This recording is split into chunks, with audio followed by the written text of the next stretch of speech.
சனி பெயர்ச்சி திருநள்ளாறில் 6ஆம் தேதி காலையில் 8:24 உங்களுக்கு எல்லாருக்கும் தெரியும். நான் ஒரு 2 நாளாக அங்கே தான் இருந்தேன். ஒரு மகாநாட்டில் கலந்துக்கிட்டு சன்னிதானமும் அங்கே நடந்த நிகழ்ச்சிகளையும் நான் பார்த்தேன்.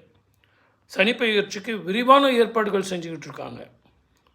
ஊரெல்லாம் பெருக்கி பெயிண்ட் அடித்து சுண்ணாம்பு தடவி, அதே நேரத்தில் நீர்வழி கால்வாய்கள்லாம் செம்மைப்படுத்தி, தங்குவதற்கான வசதிகள்லாம் ஏற்படுத்தி, பந்தெல்லாம் போட்டு நீர்ப்பந்தெல்லாம் ரெடி பண்ணி அரசாங்கமும் சன்னிதானமும் அதை ரொம்ப பிரமாதமாக பண்ணிகிட்டு இருக்காங்க. அங்கங்கே சாப்பாட்டுக்கெல்லாம் ஏற்பாடு பண்ணிகிட்ருக்காங்க. அதே மாதிரி மருத்துவ வசதிகள் இதெல்லாம் செய்கிறாங்க. இருந்தாலும் ஜோதிட ரீதியாக நான் உங்களுக்கு சொல்கிறது, இந்த பரிகாரங்களை இப்படி செய்யுங்க அப்படி செய்யுங்க அப்படின்னு சொல்லி இந்த குளத்தில் குளிக்க போகும்போது தயவு செஞ்சு அடுத்தவங்களுக்கு அசூசையாக அந்த மாதிரிலாம் பரிகாரம் பண்ணாதீங்க. நல்ல எண்ணெயை தேய்ச்சிக்கிட்டு சீக்காவை தேய்ச்சிக்கிட்டு 6 லட்சம் பேர் வராங்க. அத்தனை பேர் அந்த குளத்தில் குளிச்சிங்கன்னா என்ன ஆகும்?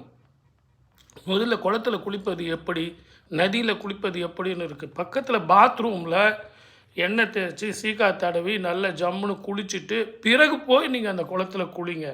அதே மாதிரி கண்ட இடத்துல நான் தீபம் போடுறேன்னு சொல்லிவிட்டு அகல் விளக்கில் தீபம் போட்டு கோவில் நிர்வாகமும் சரி மகா சன்னிதானமும் சரி பாதுகாப்பு தருவாங்க. ஆனால் நம்மளும் கொஞ்சம் பாதுகாப்பாக இருக்கணும் இல்லைங்களா? கண்ட இடத்துல எச்ச துப்புறது, அங்கேயே சாப்பிட்றது, அங்கேயே அசூசை பண்ணுறது. 6 லட்சம் பேருங்க.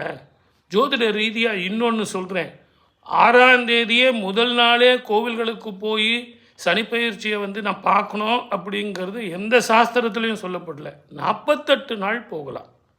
இந்த 48 நாளில் நிதானமாக ஜனங்களே இல்லாத போது நீங்கள் போனீங்கன்னா தர்பாரண்யேஸ்வரை முதல்ல பார்க்கலாம், பிராணாம்பிகை சந்திக்கலாம். இதை எல்லாத்தோட சனீஸ்வரனுடைய கடாட்சம் அபய அஸ்தத்தை நீங்கள் வாங்கிக்கலாம். உங்களுக்கு எப்படிப்பட்ட சனி, 7.5 சனி, அஷ்டம சனி, கண்டக சனி, அர்த்தாஷ்டம சனி, சனி மகாதிசை, இப்படி வகை வகையாக இருந்தாலும் இதையெல்லாம் போகும், கஷ்டமே இல்லை. ஆனால் இந்த கூட்டத்தில் ஓடி போய் தான் ஓடி வரணுன்ற அவசியம் இல்லை. முதல்ல தானங்களும் தர்மங்களும் இறை வழிபாடும் தான் நமக்கு முக்தியை கொடுக்கும்.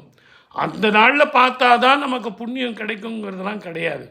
ஆகவே தயவு செஞ்சு என்னுடைய அன்பு நேயர்களை புரிந்து கொள்ளுங்கள். ஜோதிட பரிகாரங்கள் என்பது அர்த்தம் உள்ளவை. ஒவ்வொன்றுத்துக்கும் விளக்கம் சொல்ல முடியாது. அவங்களும் நமக்கு பாதுகாப்பும் நிறைந்த ஞானத்தையும் தரக்கூடிய ஏற்பாடெல்லாம் செஞ்சுக்கிட்டு இருக்காங்கங்கிறத நேரில் நான் போயிட்டு வந்தவன் பார்த்தேன். ஆகவே எல்லோரும் சகவாசமாக போயிட்டு சந்தோஷமாக இறைவனை தரிசித்து வாழ்க்கையில் வெல்வோம், வெற்றி பெறுவோம்.